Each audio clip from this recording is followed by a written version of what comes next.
সালাম, শুভেচ্ছা, ভালোবাসা রইল সবার জন্য। আসসালামু আলাইকুম। সবাই কেমন আছেন? মহান রব্বুল আলামিন সবাইকে ভালো রেখেছেন। সবার জন্য সুস্থতা কামনা করি। আজকে সকালে আপনাদের জন্য আরেকটা ভিডিও নিয়ে চলে এলাম। এটা হচ্ছে গত সপ্তাহে হাঁটতে গিয়েছিলাম সেটারই কিছুটা অংশ। আসলে সকালে হাঁটতে গেলে কিন্তু এত ভালো লাগে, সারা দিনের জন্য অন্যরকম একটা এনার্জি যুক্ত হয়ে যায়। সেটা মনে করি আমি নিজেই।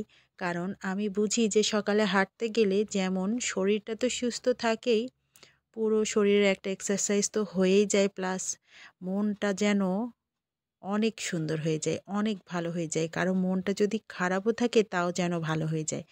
আর বিশেষ করে যদি এরকম সুন্দর একটা জায়গা ঘুরতে যাই তাহলে তো আর কিছু কথাই নাই। এখানে রেনউইক বাঁধে হাঁটতে গিয়েছিলাম। ওখানে হাঁটতে যাওয়ার তো আরও প্রফিট আছে।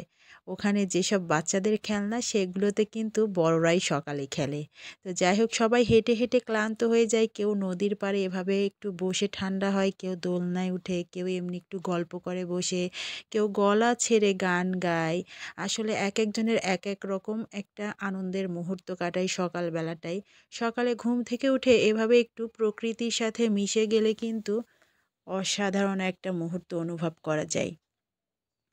আর এত সুন্দর ফাঁকা একটা জায়গা, এখানে এসে কিন্তু আমরা অনেকগুলো কাঠবাদামও কুড়িয়ে নিয়েছি। এটা খুবই মজার খাবার। পুলিশ লাইনেও আছে, আবার রেনউইকে বাঁধেও আছে এই কাঠবাদামগুলা। তো আমরা এখানে এসে একটু হাঁটলাম, ঘুরলাম, ফিরলাম, এনজয় করলাম, দোলনা খেলাম, তারপর বাসায় যাচ্ছি।